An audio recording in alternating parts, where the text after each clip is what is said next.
Hello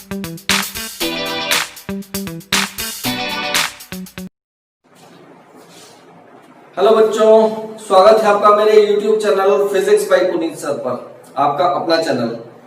तो बच्चों, उम्मीद है आप लोग घर पर सभी सेफ होंगे, स्वस्थ होंगे, पढ़ाई कर रहे होंगे, थोड़ी बहुत मस्ती भी करते होंगे। तो आपकी इसी पढ़ाई को ध्यान में रखते हुए बच्चों, आज से हम एक नई शुरुआत करने जा रहे हैं। आज से हम हिंदी मीडियम के बच्चों के लिए भी, हिंदी माध्यम के बच्चों के लिए भी वीडियोस बनाना शुरू कर रहे हैं बच्चों। हिंदी माध्यम के विद्यार्थियों की डिमांड थी कि सर हमारे लिए भी वीडियोस बनाइए, तो आज से हम ये शुरू कर रहे हैं बच्चों। इस सीरीज में बच्चों हम जो अपना पहला वीडियो है, ये जो हमारा लास्ट वीडियो था बच्चों, वो इलेक्ट्रिक चार्ज पर बेस्ड था, यानी विद्युत आवेश पर बेस्ड था। तो आज हम उसका हिंदी वर्जन बनाएंगे बच्चों। इसमें हम आज के वीडियो में, ये हम 10th क्लास के लिए बना रहे हैं बच्चों, तो इसमें हम विद्युत आवेश को समझने की कोशिश करेंगे बच्चों, क्योंकि आपका जो कक्षा 10 का मतलब क्लास 10th का जो एक चैप्टर है उसका नाम है विद्युत एवं इसके प्रभाव। तो इसमें अपन बच्चों विद्युत धारा को स्टडी करेंगे, मतलब विद्युत धारा का अध्ययन करेंगे। विद्युत धारा से रिलेटेड बच्चों, इसमें हम सबसे पहले विद्युत आवेश और विद्युत धारा, और उसके बाद इसमें विद्युत विभव एवं विभवांतर को समझेंगे बच्चों। इसमें विद्युत परिपथ क्या होता है, उसके विद्युत परिपथ में क्या क्या उपकरण लगते हैं, उसका विद्युत परिपथ का चित्र क्या होता है, ये हम पढ़ेंगे बच्चों। इसमें एक विद्युत परिपथ से रिलेटेड ओम का नियम होता है बच्चों, जो कि विद्युत का बहुत फंडामेंटल लॉ है और बहुत बेसिक नियम है इसका, ओम का नियम। इसको हम समझेंगे। और इसमें विभवांतर में और प्रतिरोध में और धारा में किस तरह से संबंध होता है वो हम इसमें सीखेंगे बच्चों। प्रतिरोध हम पढ़ेंगे, प्रतिरोध क्या होता है, प्रतिरोधकता क्या होती है, प्रतिरोधों का संयोजन कितनी तरह से होता है। इसमें अतिचालकता भी हम देखेंगे बच्चों, और विद्युत धारा के तापीय और ऊष्मीय प्रभाव को हम इसमें अध्ययन करेंगे बच्चों। ये सब आपका अध्याय में, चैप्टर में दिया हुआ है, तो ये सब हम इस चैप्टर में पढ़ेंगे। क्योंकि ये अपना अध्याय बच्चों विद्युत से संबंधित है, तो इसमें हम विद्युत के मूलभूत गुण या कहें मूलभूत कारण का अध्ययन करेंगे बच्चों, जिसे हम विद्युत आवेश बोलते हैं। ये विद्युत आवेश ही बच्चों विद्युत का मेन कारण है, जिसके कारण ये अपने गुण प्रदर्शित करता है। ये 2-3 अवस्थाओं में गुण प्रदर्शित करता है बच्चों। जब ये स्थिर अवस्था में होता है तो ये अपने चारों तरफ विद्युत क्षेत्र बनाता है, और जब ये गतिमान अवस्था में होता है तब ये विद्युत एवं चुंबकीय क्षेत्र दोनों को प्रदर्शित करता है। तो ये आज के इस वीडियो में बच्चों हम आवेश से संबंधित ही चर्चा करेंगे कि ये आवेश क्या होता है, कहां से आता है और कितनी तरह से इसे पैदा किया जा सकता है, क्या इसकी मात्रा है, ये सब हम इस वीडियो में देखेंगे। तो बच्चों सबसे पहले 600 ईसा पूर्व ग्रीस देश के एक मिलेटस शहर के एक वैज्ञानिक हुए थे, थेल्स। उन्होंने एम्बर, एक पदार्थ है बच्चों, एम्बर एक रेशे जैसा पदार्थ है जो बाल्टिक सागर के किनारे मिलता है। उन्होंने उसे जब ऊन से रगड़ा तो उन्होंने देखा कि एम्बर में कागज के छोटे छोटे टुकड़ों को अपनी ओर आकर्षित करने का गुण आ गया है। यानी एम्बर जो है ऊन से घिसने के बाद कागज के छोटे छोटे टुकड़ों को अपनी ओर खींच रहा था। तो उन्होंने इसे नाम दिया बच्चों, इसे, चूंकि एम्बर का यूनानी जो शब्द होता है, यूनान जो है बच्चों, ग्रीस को हम यूनान बोलते हैं, तो वहां जो भाषा चलती है वो यूनानी चलती है। तो बच्चों इस एम्बर को यूनान में इलेक्ट्रॉन बोलते हैं, तो उन्होंने इसे इस पूरी घटना को इलेक्ट्रिसिटी नाम दिया, और इसी इलेक्ट्रिसिटी को हम हिंदी में विद्युत बोलते हैं। इसी तरह से बच्चों 1600 में गिलबर्ट, सर विलियम गिलबर्ट, वैसे तो मैं इसका नाम लिख देता हूं इनका, वैसे तो जरूरत नहीं है, लेकिन बच्चों चलो आपकी जानकारी के लिए मैं लिख देता हूं। इनको बोलते हैं सर विलियम गिलबर्ट। इनका पूरा नाम है सर विलियम गिलबर्ट। तो बच्चों उन्होंने भी जब कांच को उन्होंने देखा कि कुछ और पदार्थ ऐसे हैं जिन्हें जब दूसरे पदार्थों से हम रगड़ते हैं तो उनमें भी कुछ इस तरह का गुण आ जाता है कि वो या तो कुछ पदार्थों को अपनी तरफ आकर्षित करते हैं या प्रतिकर्षित करते हैं। तो इसका मतलब उन पदार्थों में कुछ इस तरह का गुण अपने आप आ जाता है बच्चों रगड़ने के बाद, यानी उसमें कुछ इस तरह की प्रकृति उत्पन्न हो जाती है कि अब वो चीजों को या तो आकर्षित करने लगती है या प्रतिकर्षित करने लगती है, या तो उसमें आकर्षण का गुण आता है या प्रतिकर्षण का गुण आता है। तो ये जो आकर्षण या प्रतिकर्षण का गुण है बच्चों, ये जिस प्रकृति के कारण आता है उस प्रकृति को ही हम आवेश कहते हैं। तो यही वो आवेश है बच्चों जो दो तरह के गुण प्रदर्शित करता है, आकर्षण का या प्रतिकर्षण का। विद्युत आवेश को समझने के लिए हम एक प्रयोग करते हैं बच्चों। इसमें यहां आप देख सकते हैं, यहां हमने क्या किया है कि एक कांच की छड़ है बच्चों। इस कांच, ये दो कांच की छड़ें हैं। इन कांच की छड़ों को जब हम रेशम के कपड़े से रगड़ते हैं बच्चों, तो कांच की छड़ में एक तरह का आवेश उत्पन्न होता है। यह हमें कैसे पता चलेगा बच्चों? जब हम दो कांच की छड़ों को रेशम के कपड़े से रगड़ने पर जब उन दोनों को पास लाएंगे तो वो एक दूसरे से दूर हटेंगी बच्चों, यानी वो एक दूसरे को प्रतिकर्षित करेंगी। इसी तरह से बच्चों एवोनाइट भी एक धातु होती है। तो हमने एवोनाइट की दो छड़ें ली है बच्चों और उन्हें बिल्ली की खाल से रगड़ा है। तो बिल्ली की खाल से रगड़ने पर भी उनमें एक तरह का आवेश उत्पन्न होगा। ये भी हमें पता चलेगा बच्चों जब हम इन दोनों छड़ों को बिल्ली की खाल से रगड़ने पर एक दूसरे के पास लाएंगे तो ये दोनों छड़ें भी एक दूसरे को प्रतिकर्षित करेंगी बच्चों, यानी एक दूसरे से दूर हटाएंगे। अब तीसरे एक्सपेरिमेंट या तीसरे प्रयोग में हमने क्या किया बच्चों कि एक तो हमने कांच की छड़ ली है जिसे हमने रेशम के कपड़े से रगड़ा है बच्चों, और एक ये एवोनाइट की छड़ ली है जो ऑलरेडी बिल्ली की खाल से रगड़ी हुई है। जब हम इन दोनों छड़ों को एक दूसरे के पास लाएंगे बच्चों तो ये एक दूसरे को अपनी तरफ खींचेंगी, यानी अपनी तरफ आकर्षित करेंगी। तो हम कह सकते हैं बच्चों कि एक तरह का इसमें कुछ गुण उत्पन्न हुआ है जिसके कारण ये सारी घटनाएं हो रही हैं। यहाँ दोनों चित्रों में अपन देख रहे हैं कि प्रतिकर्षित कर रहे हैं, प्रतिकर्षण हो रहा है और यहाँ पे आकर्षण हो रहा है। तो हम कहेंगे बच्चों कि एक तरह का गुण उत्पन्न हुआ है जिसके कारण ये घटनाएं हुई हैं, और इसी गुण को हम विद्युत आवेश कहते हैं बच्चों। तो हम देख सकते हैं बच्चों कि ये जो आवेश है ये दो तरह का होता है। एक धनावेश जिसे हमने कांच की छड़ को जब हमने रेशम के कपड़े से रगड़ा तो कांच की छड़ पर जो आवेश उत्पन्न हुआ है बच्चों वो धनावेश है, और एवोनाइट की छड़ को जब हमने बिल्ली की खाल से रगड़ा है बच्चों तो इस पर जो आवेश उत्पन्न हुआ है वो ऋण आवेश है। तो इस तरह से हम कह सकते हैं बच्चों कि आवेश के प्रकार अगर हम देखें तो ये दो प्रकार का होता है बच्चों। आवेश के प्रकार ये दो प्रकार का है बच्चों। पहला है धनावेश,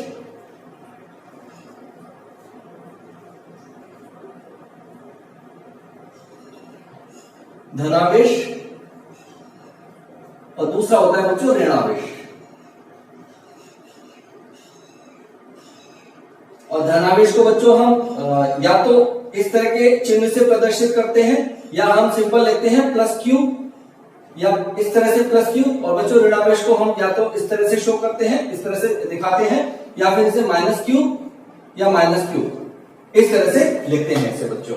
तो आवेश जो है बच्चों दो तरह का होता है, एक धनावेश और दूसरा ऋणावेश, इसके अलावा और कोई आवेश नहीं होता।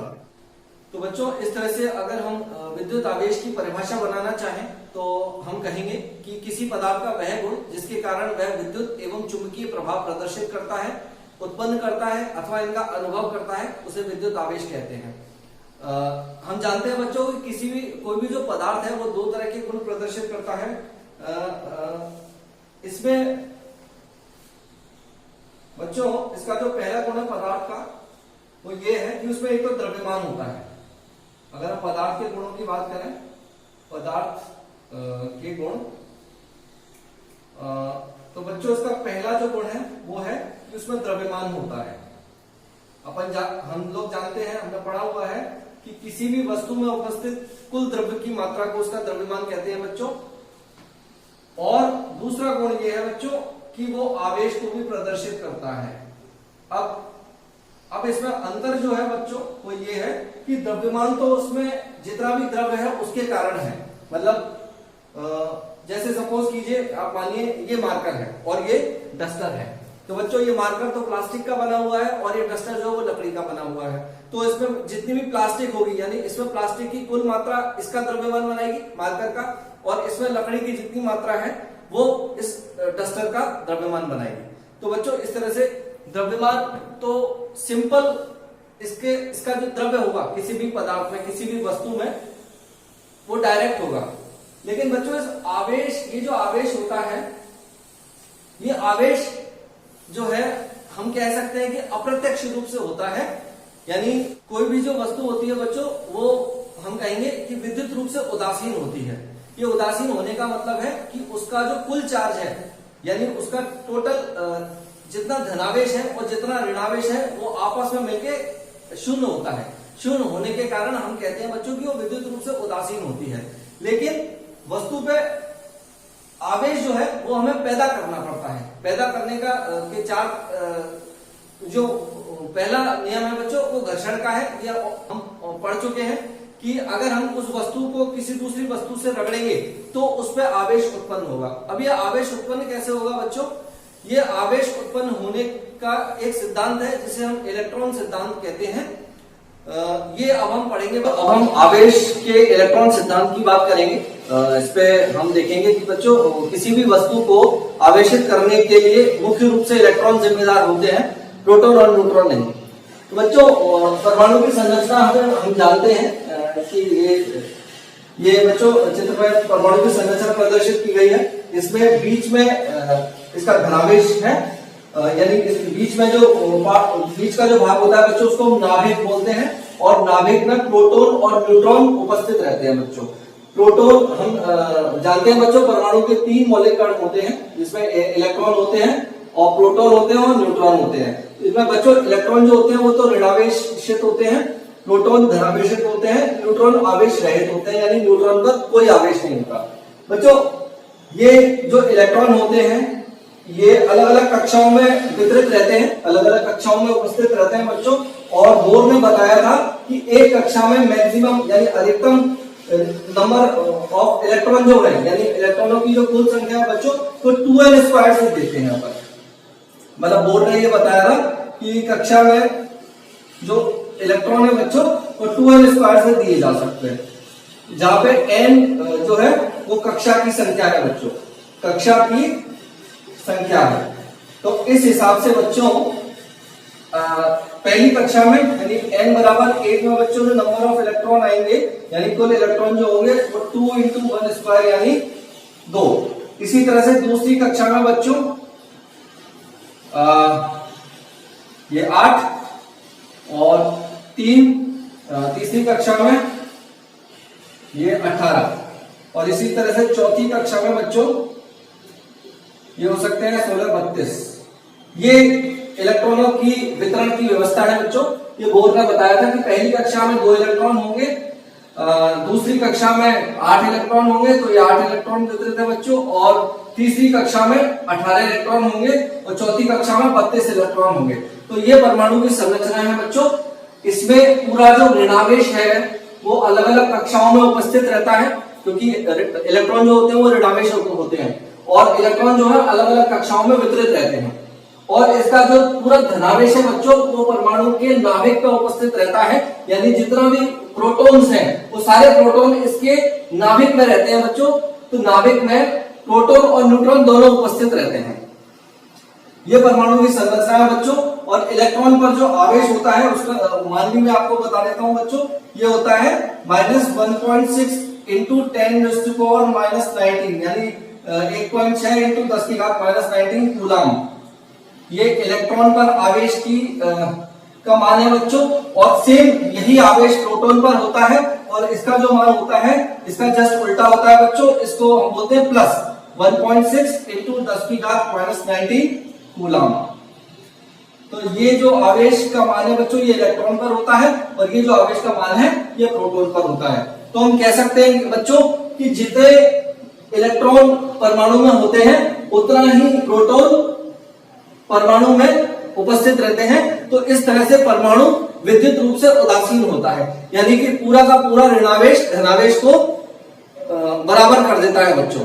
तो इस तरह से अच्छा, अब ये इलेक्ट्रॉन सिद्धांत क्या कहता है बच्चों? इलेक्ट्रॉन सिद्धांत कहता है कि किसी भी वस्तु को विद्युन्मय करने के लिए यानी उस पर आवेश पैदा करने के लिए ये इलेक्ट्रॉन जिम्मेदार होते हैं। कैसे? देखिए बच्चों, ऐसा होता है कि जो इलेक्ट्रॉन नाभिक के जितने समीप होते हैं उनकी ऊर्जा उतनी ही कम होती है, क्योंकि वो नाभिक से प्रबल आकर्षण बल से बंधे रहते हैं। और जो इलेक्ट्रॉन सबसे दूर की कक्षाओं में वितरित रहते हैं उनमें ये जो नाभिक का प्रबल आकर्षण बल है वो उतना ही कम होता है और ये उतनी तीव्रता से उतनी ही तेजी से इसके चक्कर लगाते रहते हैं। तो बच्चों जब इनकी ऊर्जा कम है तो इन इलेक्ट्रॉन्स को कुछ ऊर्जा देके परमाणु से आसानी से अलग किया जा सकता है। तो बच्चों जब किसी वस्तु से इलेक्ट्रॉन निकल जाते हैं तो उस पर धनावेश आ जाता है और जब किसी वस्तु पर इलेक्ट्रॉन जाते हैं तो उस पर ऋणावेश आता है। तो ये सिद्धांत है बच्चों की इलेक्ट्रॉन के आने या जाने से कोई भी वस्तु आवेशित होती है। हम आवेश के मात्रक पर चर्चा करते हैं। आवेश को किसमें नापा जाता है और इसके क्या क्या मात्रक होते हैं। तो बच्चों आवेश का जो मात्रक है वो कूलाम होता है और बड़ा मात्रक जो है बच्चों वो फैराडे होता है। तो आवेश का जो मापन है बच्चों वो हम जनरली मतलब हम सामान्यतः कूलाम में करते हैं।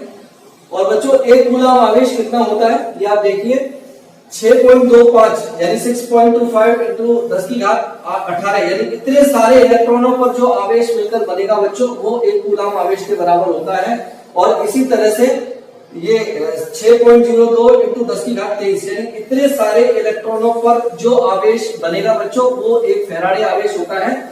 और अपन यहाँ पे देख सकते हैं बच्चों, अरे ये गलत हो गया बच्चों, यहाँ फैराडे आएगा और यहाँ कूलाम आएगा। तो यहाँ हम इसको सही कर देते हैं। एक फैराडे जो है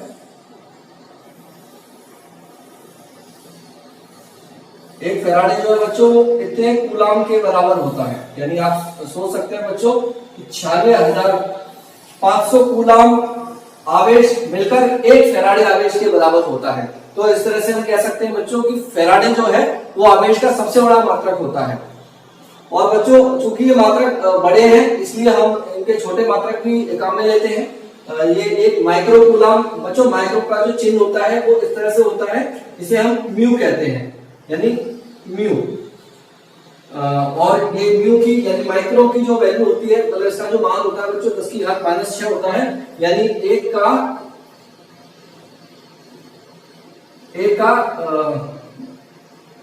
अब इसको हम बोलेंगे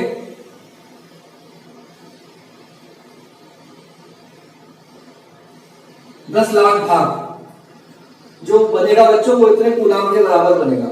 और इसी तरह से नैनो कूलाम जो होता है बच्चों वो 10 की घात -9 कूलाम के बराबर होता है। तो इस तरह से आवेश के छोटे मात्रा का बच्चों इनको भी काम में लिया जाता है।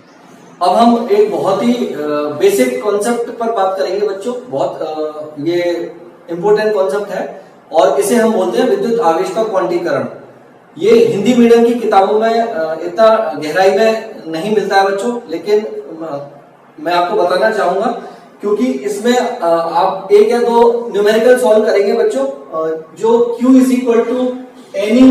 के फॉर्मूले पर आधारित है बच्चों। तो Q = Ne क्या होता है ये हम लोग चर्चा करेंगे। तो बच्चों जैसा कि अपन जानते हैं कि किसी भी वस्तु पर धन या ऋण आवेश जो होता है वो इलेक्ट्रॉनों की कमी या इलेक्ट्रॉनों की अधिकता के कारण होता है। इसमें मैंने अभी आपको बताया था कि जब किसी वस्तु पर इलेक्ट्रॉन जाते हैं तो उस पर ऋणावेश आता है और जब वस्तु से इलेक्ट्रॉन्स निकलते हैं तो उस पर धनावेश आता है। तो बच्चों ये जो इलेक्ट्रॉन्स किसी वस्तु से निकलते हैं या उस पर पहुंचते हैं ये एक सीमित मात्रा में यानी एक निश्चित मात्रा में पहुंचते हैं। यानी हम कह सकते हैं कि इलेक्ट्रॉन्स के पूर्ण गुणज के रूप में पहुंचते हैं। कैसे पहुंचते हैं बच्चों ये देखिए आप, चूंकि इलेक्ट्रॉन्स को हम बच्चों E से निरूपित करते हैं तो इसे हम बोलते हैं E, ये +-2E +-3E +-4E और इस तरह से चलते हुए बच्चों ये आएगा +-NE। ये प्लस का मतलब है बच्चों वस्तु धनावेशित है और माइनस का मतलब है वस्तु ऋणावेशित है यानी उस पर इलेक्ट्रॉन्स पहुंच चुके हैं। तो बच्चों इसका जो कॉन्सेप्ट है, इसका जो मतलब है बताने का वो यही है कि किसी भी वस्तु से जो इलेक्ट्रॉन्स निकलते हैं या वस्तु पर इलेक्ट्रॉन्स पहुंचते हैं वो पूर्ण गुणज के रूप में पहुंचते हैं पूर्ण गुणज के रूप में पहुंचते हैं, परिमेय या दशमलव संख्याओं के रूप में नहीं पहुंचेंगे। जैसे हम कहें बच्चों कि किसी भी वस्तु से एक इलेक्ट्रॉन निकला या 2 इलेक्ट्रॉन निकले या 3 इलेक्ट्रॉन निकले या 4 इलेक्ट्रॉन निकले, इसी तरह से दूसरी वस्तु पर 1 इलेक्ट्रॉन पहुंचा या 2 इलेक्ट्रॉन पहुंचे या 3 इलेक्ट्रॉन पहुंचे या 4 इलेक्ट्रॉन पहुंचे। तो हम देख रहे हैं बच्चों कि ये जो संख्या है ये एक सीमित अनुपात में बढ़ रही है, 1 2 3 4 5 6 के क्रम में बढ़ रही है बच्चों। इसमें कहीं भी 1.5 या 3.2 या 4.5 इस तरह की संख्याएं नहीं आ रही है बच्चों। यानी अपन ये नहीं कह सकते कि 1.5 इलेक्ट्रॉन पहुंचा या 3.2 इलेक्ट्रॉन पहुंचे या 4.5 इलेक्ट्रॉन पहुंचे, तो इस तरह की संख्याओं का कोई मतलब नहीं है। तो इसी को बोलते हैं बच्चों आवेश का क्वांटीकरण। यानी किसी भी वस्तु से इलेक्ट्रॉन्स का निकलना या इलेक्ट्रॉन्स का पहुंचना पूर्ण गुणज के रूप में, इस सिद्धांत को बोलते हैं आवेश का क्वांटीकरण सिद्धांत। तो क्वांटीकरण के सिद्धांत पर आधारित हम एक प्रश्न हल करते हैं बच्चों। हमारा प्रश्न है कि 1 कूलम आवेश में हमें इलेक्ट्रॉनों की संख्या निकालनी है। तो हम क्या करेंगे इसमें बच्चों, वही फॉर्मूला अपना वही सूत्र लगाएंगे, Q is equal to N से। Q मैंने आपको बताया कि Q जो होता है आवेश होता है। तो बच्चों आवेश जो अपना दिया है वो 1 कूलम दिया है, तो यहाँ इसका मान रखेंगे, यहाँ 1 रखेंगे। और N तो हमें निकालना है बच्चों, क्योंकि N जो होती है संख्या होती है, तो ये संख्या है। और E जो है बच्चों इलेक्ट्रॉन का आवेश होता है। तो इसका जो मान होता है बच्चों ये होता है 1.6 इंटू 10 की घात -19 कूलम। तो यहाँ पे भी हम कूलम लिख देते हैं बच्चों। तो आप ये मान लीजिए कि कूलम से इस तरह से कूलम कैंसिल हो गया, ये कट गया। और N का मान हमें निकालना है, तो 1/1.6 इंटू 10 की घात -19। तो अब हम इसको क्या करेंगे बच्चों, ये 10 की घात -19 को हम ऊपर ले जाते हैं इसको हल करने के लिए। सॉरी, अब ये प्लस हो जाएगा बच्चों, क्योंकि ये नंबर यहाँ पे माइनस में है, तो ये ऊपर जाके प्लस हो जाएगा 1.6। अब हम क्या करेंगे बच्चों, इसमें से इसको हम तोड़ लेते हैं। तो ये हमने तोड़ दिया 10 इंटू 10 की घात 18 बच्चों, और ये अपना 1.6 है। तो जब हम इसका पॉइंट हटाएंगे बच्चों तो ये 100 हो जाएगा। जब 16 में 100 का भाग देंगे बच्चों तो ये निकल के आएगा 6.25 इंटू 10 की घात 18 और इलेक्ट्रॉन